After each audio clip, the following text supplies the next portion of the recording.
Hello and welcome back. In today's video we talk about thought mastery.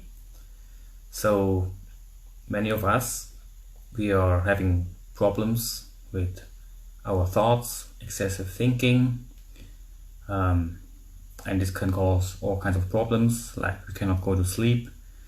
We lay in bed and turning around for hours and hours without being able to sleep. Or many of us, we also tend to have blackouts. If we overthink in a stressful situation, we have to perform and then we just black out. Or we have maybe we feel confused. So the more we think often, it happens that we get more confused and we end up being in our own thought world and without finding an escape from that. So the more we think, the bigger the problem gets, although there is actually maybe not a real problem, but due to our thinking we make it one. So that's why I want to talk in this video about 5 steps that you can use to become a master of your thoughts. So thought mastery, 5 steps, that's what's in this video. And yeah, we talk about this right now.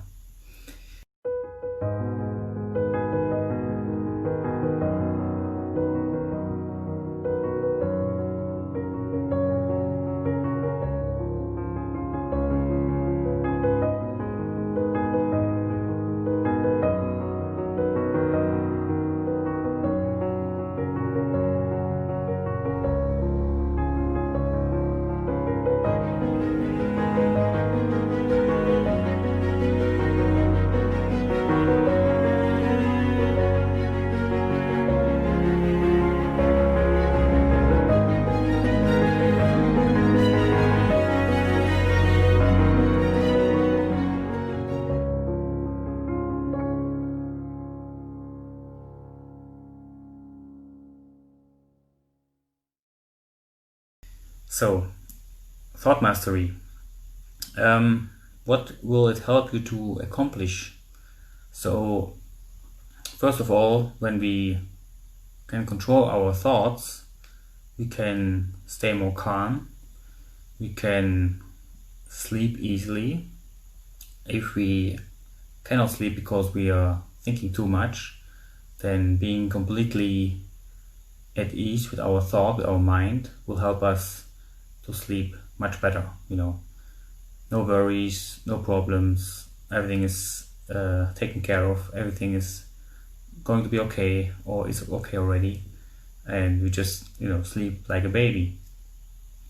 Although babies actually don't really sleep so well, I've heard. So it depends.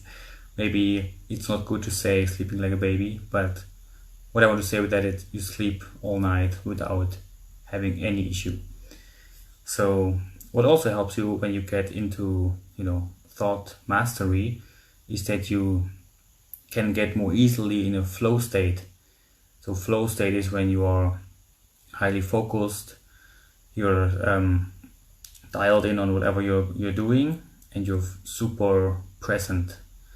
And this usually helps you to achieve things with more clarity, with more speed, more efficiency, and the outcome is usually better than operating from a different state and a flow state.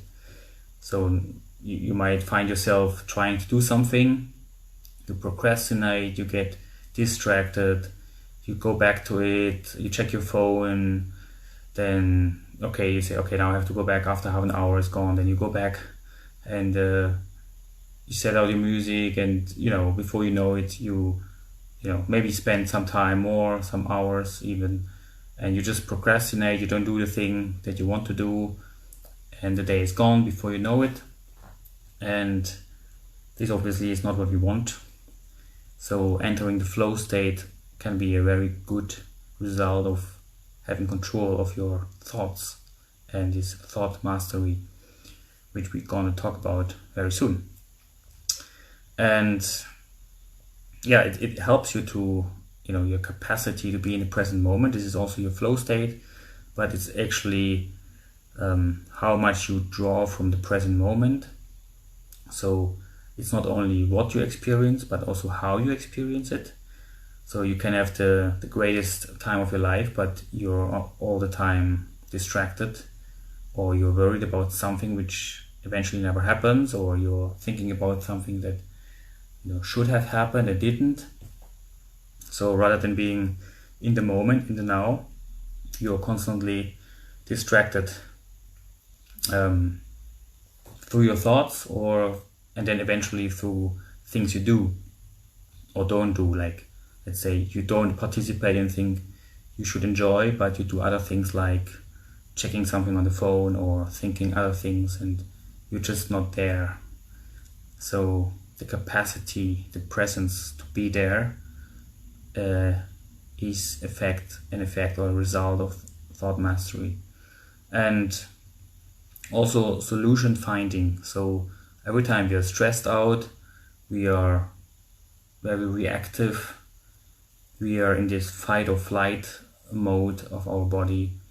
The so-called reptilian brain is active, your instincts, you're just reacting all the time, and you either fight the problem or you run away from it, but you have no other solutions. You're just black and white thinking, and deeper solutions, deeper intuitive knowledge or wisdom or truth that comes to you, you might not notice that it comes to you. You just have no access to it because you're overthinking, you're stressed out, in panic mode, and ultimately this can lead to all kinds of depressions, panic attacks, blackouts, even madness, even despair of the world we live in. It has so much to do with our thoughts, and getting thoughts right is a big step. And ultimately, this also changes if you practice this with meditation. You actually change the chemistry of your body, of your brain, of your neurons. So you basically rewire your brain, and your entire system changes if you learn to control your thoughts. And there are less free radicals in your blood, you're less stressed, and your system, your physical body, doesn't deteriorate so fast. You're not having all issues related to chronic stress and all these things. So all in all, it helps you to have a better life.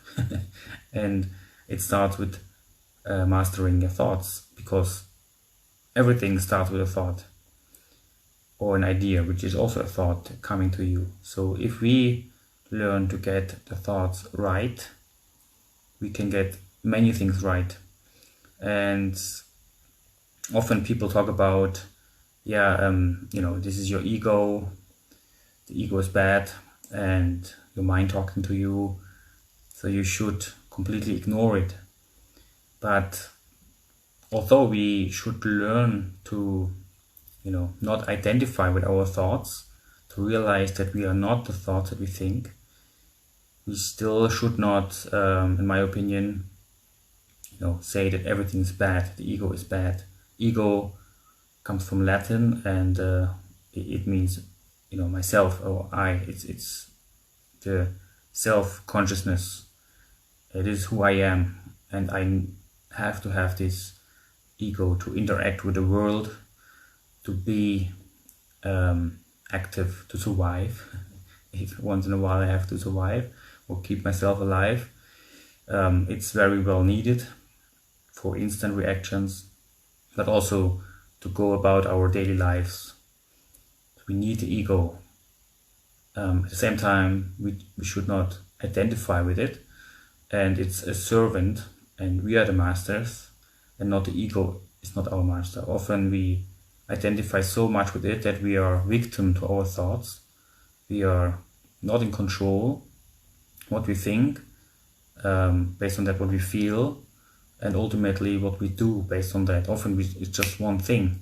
Thoughts, emotions, and actions or reactions is one and the same thing for many people. They just react to the situation without noticing or realizing that they have actually this power to choose, to choose differently. I talked about this in another video. So what are 5 steps you can do to master your thoughts? So step number 1 is thought observation. So with all these steps, what I would ask you to do, or what I would recommend you to do, is to sit down for 5 minutes in a meditative posture. It can be sitting like this, just sit.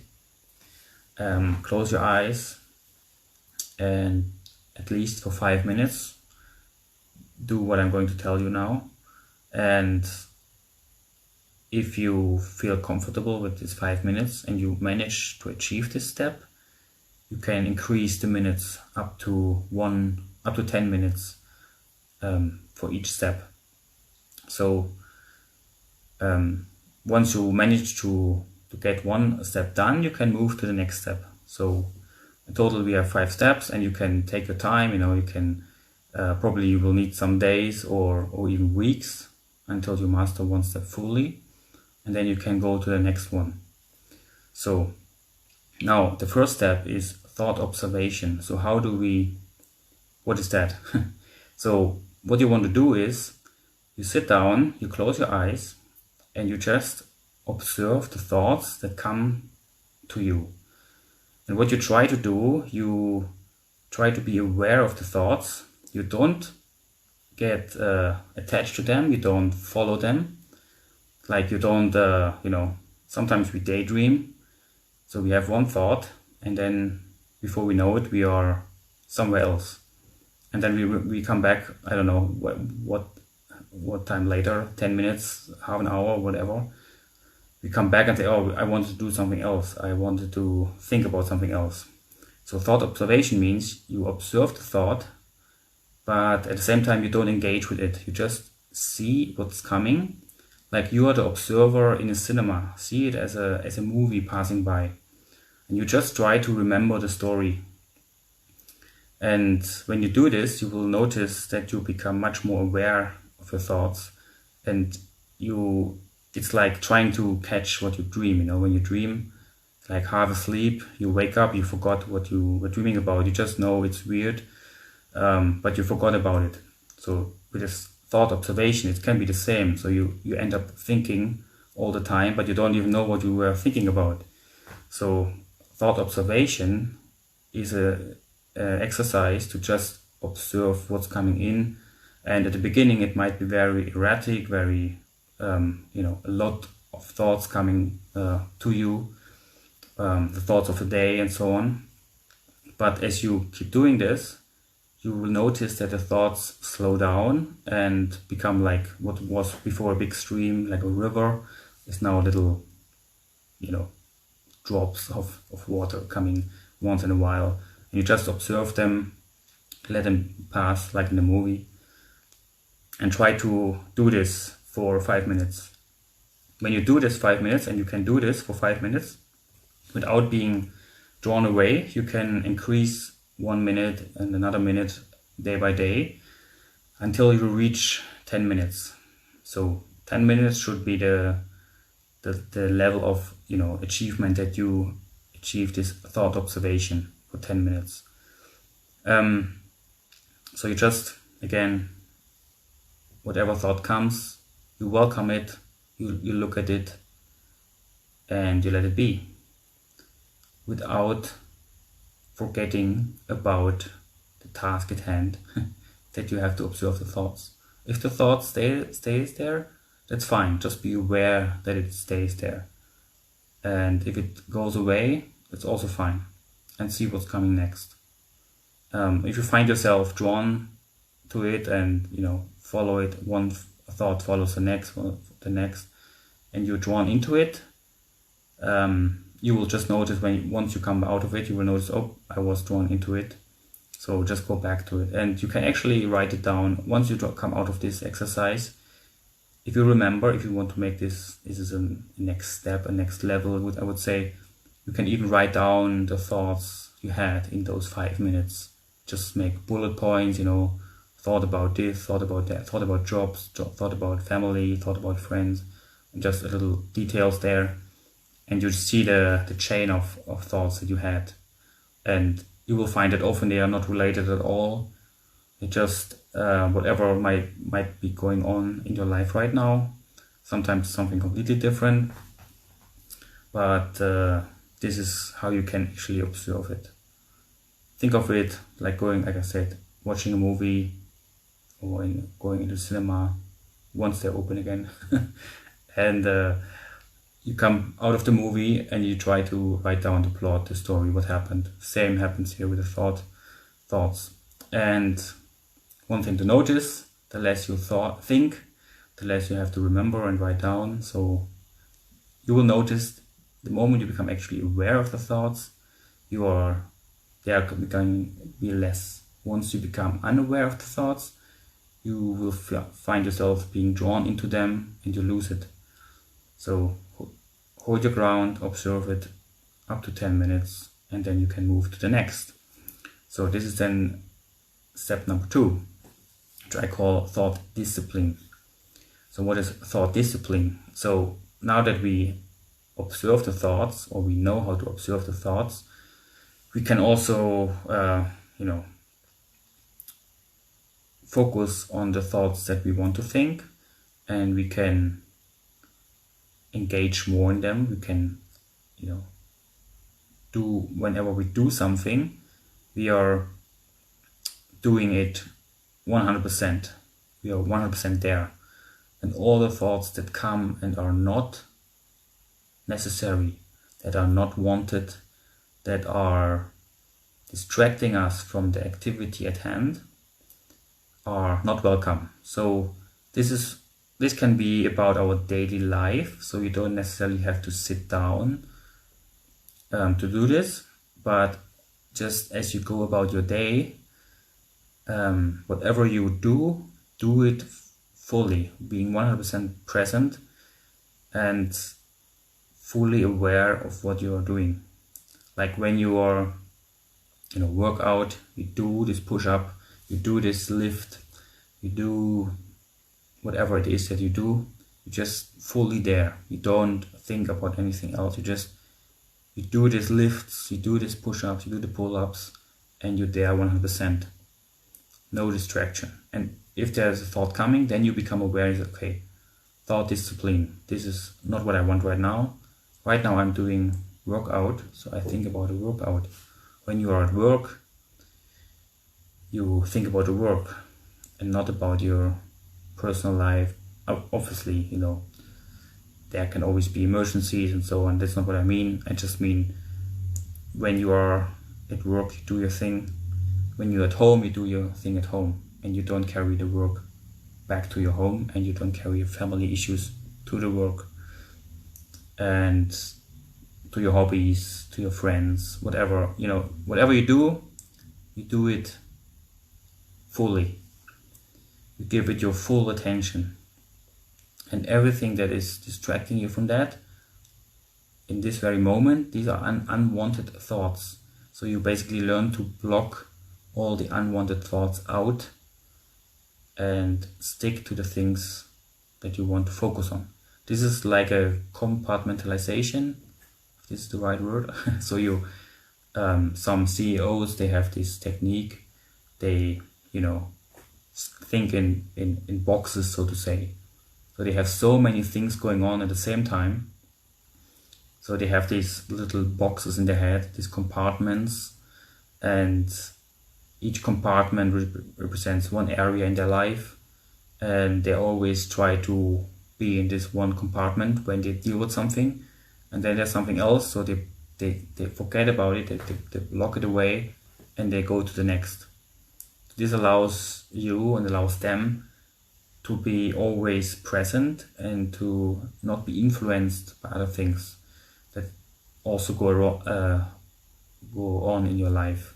Everybody has stuff going on in his or her life, and the more these things interfere with you, on a daily basis, the more confused you are, the less clear you are, and it's not serving you, it's draining you, your energy, and it's draining the people around you when they see that you always have a big baggage, carrying around with you. And it's just so heavy, just let it go. You still can carry it, but at another time. Carry it when there's time to carry.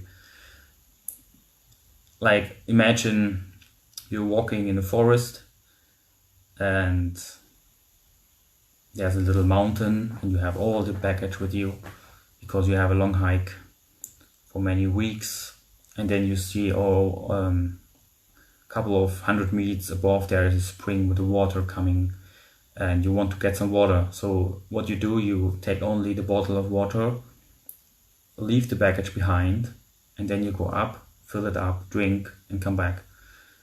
You don't carry all the baggage, all the other things, the tent, and I don't know, everything that you have for all the rest of the journey. You don't need to carry with you to get the water. So, same with the thoughts. I hope this helps.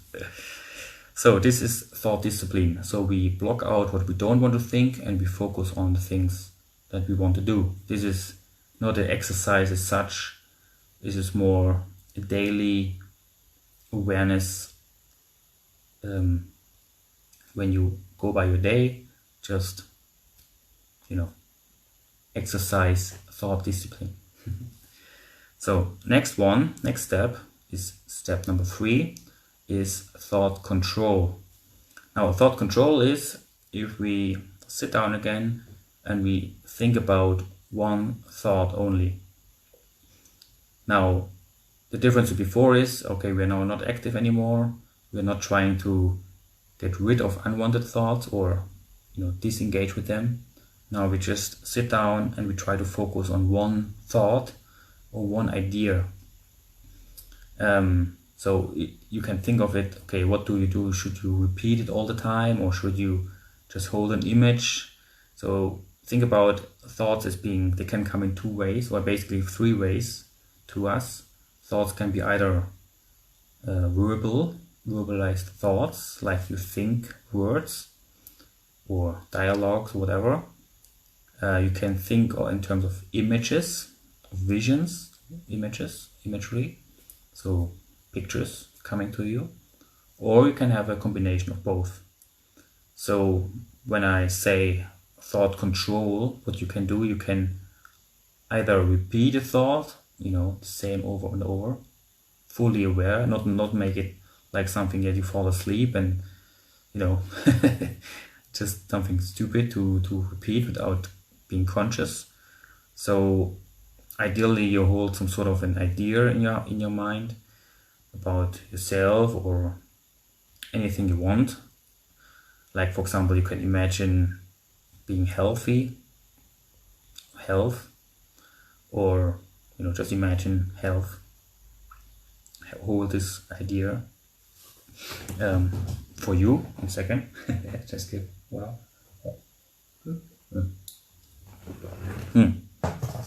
So, and so you have this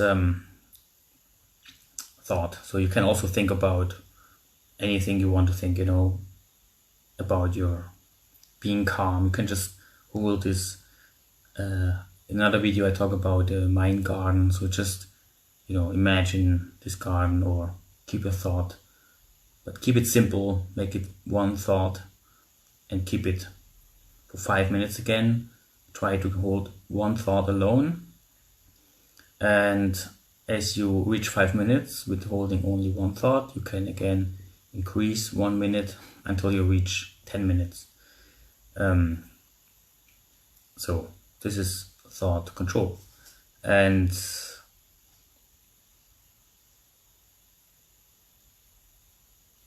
if you manage this one, you can go to the next step.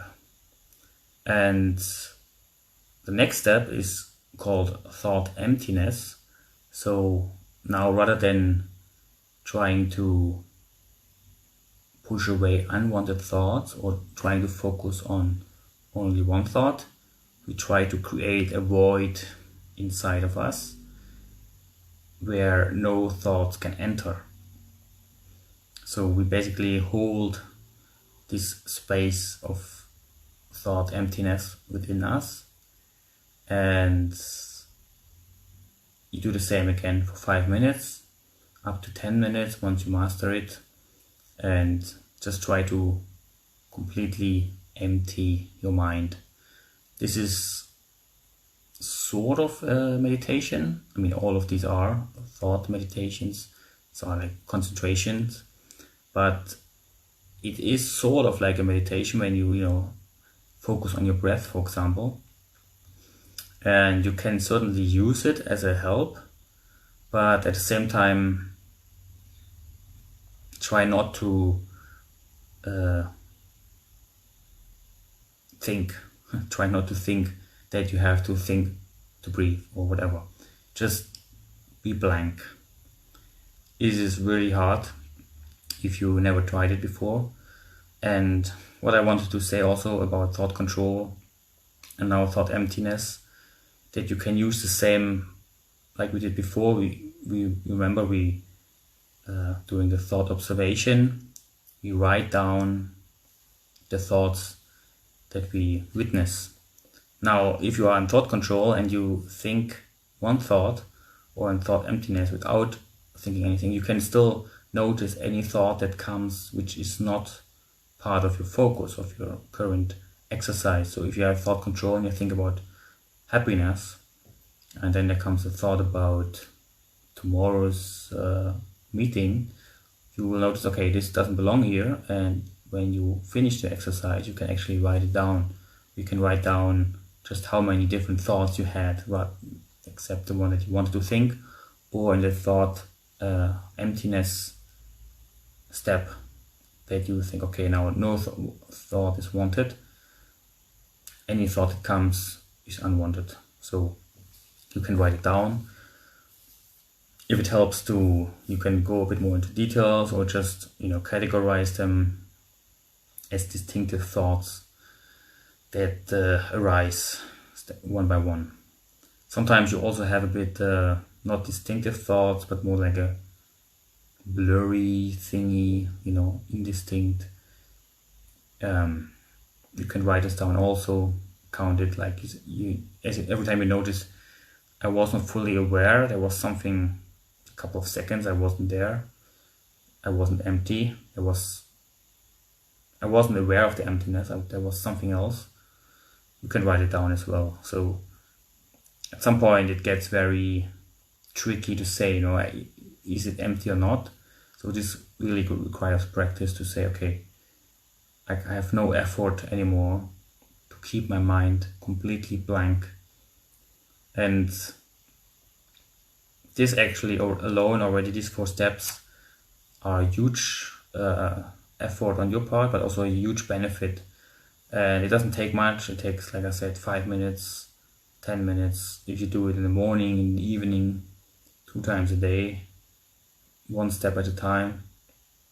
And eventually you can, once you go through all the steps, you can combine them also, like, 5 minutes of following your thoughts, 5 minutes of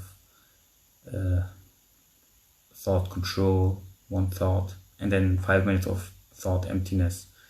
So you really, can play with this, and you will notice how your mind starts to change, how your awareness starts to change.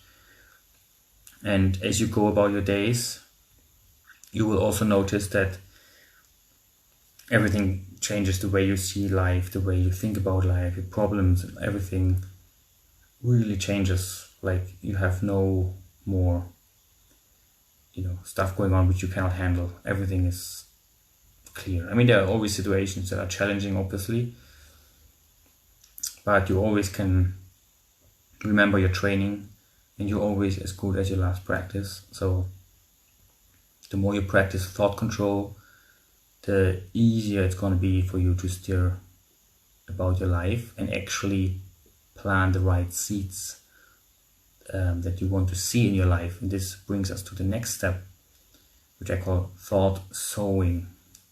So sowing is, when you throw out the seeds, you plant the plants, and you do this to, harvest something in return.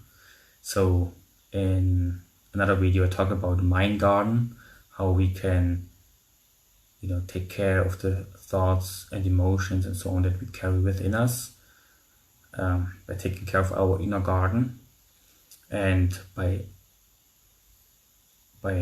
sowing our thoughts, we actually plan the thoughts that we want to think.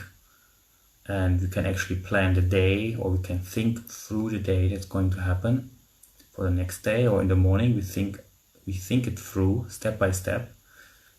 And in the evening we can review what happened, problems we had, questions we have, things we solved, things we appreciate. All these things we can actually write down, and anything that we appreciate and would like to have more of, we can take it to our next day and write them down and think it through this way again. And everything we don't want to have, we remove it and replace it with a positive aspect of it. So we have a negative experience or a negative reaction on our side. We said, okay, I wasn't really nice in this situation. I could have done this or that. So you can then plant the seeds.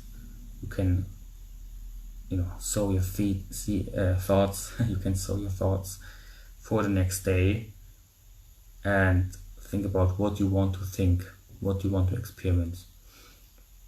And not only will it align yourself and your reality to your thoughts, but you also sort of expect the things to happen that way, or you expect certain things, certain thoughts, certain problems that may come up, and I already thought about it,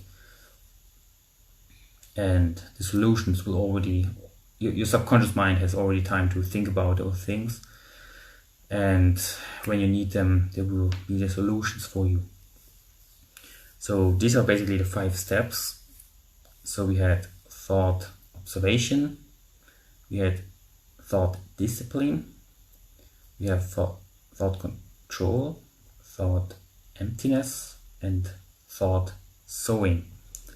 So with these 5 steps, once you practice those and you make it your daily ritual, to practice those 3 thought exercises, where you sit down, thought observation, think about your thoughts that come and go, and just observe them, be aware of them. Then your thought control, where you focus on one thought, and then the thought emptiness, and also thought discipline as your general way of going through life, by blocking out the thoughts you don't want to have and doing the things that you do. And ultimately thought sowing, where you plan your day and your thoughts that you want to have. And another thing on thought discipline and focusing on what you do. Many people, they, when we are fully present and doing something, we forget about what else is going on, and we're very in the moment and very focused. And many people experience it as sort of happiness, as bliss. They can forget to think other things, and they do what they do, and they're fully there. Now, why is that so pleasant, or what can it be for people? For some people it's gardening, for some people it's working, unfortunately. For some people it's extreme sports, or any sort of sport where they have to be super present. Like, just imagine free climbing, without safety ropes, safety harnesses, and so on. Why do people do that? Why do people endanger them to do these kind of things? Okay, there are many reasons: adventure and experiences, and but why the danger? Now, maybe they're not aware of this, or maybe they are, I don't know. And I don't want to say these are good or bad things to do. So everybody can do what they want, and it is totally fine. All I want to say is maybe that many people who are drawn to all these extreme sports that require you to be super present, that they are drawn to this because they feel free. What do they feel free from? They feel free of their mind, of their thoughts, of their excessive thinking, because they have to be aware of what they do. So I noticed this when I was hiking. So you have different types of trails.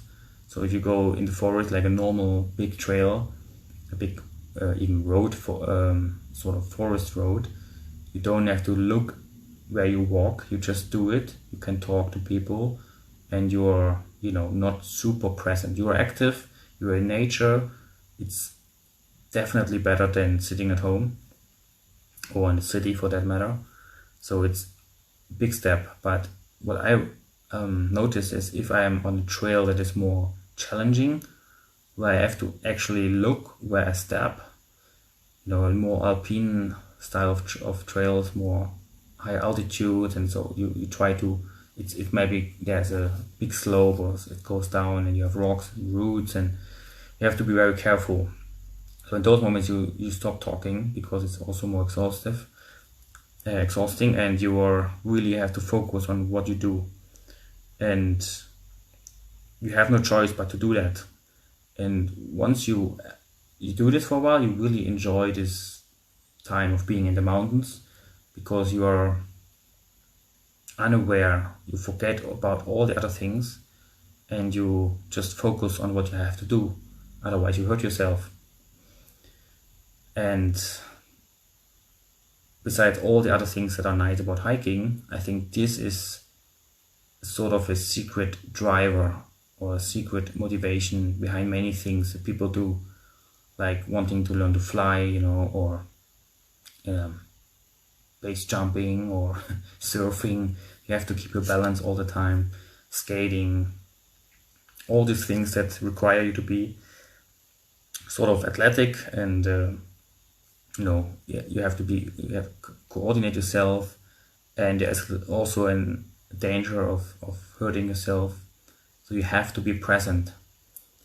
And I think the reason people enjoy this so much and feel drawn to this is because they can actually stop thinking of all the things they don't want anymore. And I still don't want to say do this or don't do this. I just say you can also have it just by sitting here and or doing our things on a daily basis and just focusing anyway without the need for danger.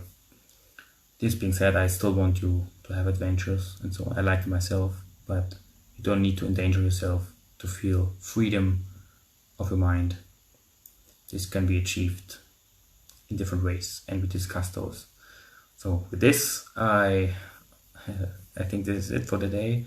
So 5 steps for achieving thought mastery. I hope you enjoyed the video and that you got something out of this. If you have any questions, comments, feedback, leave a comment. Let me know your questions and I will try to answer them. So thank you for watching and see you next time. Bye bye.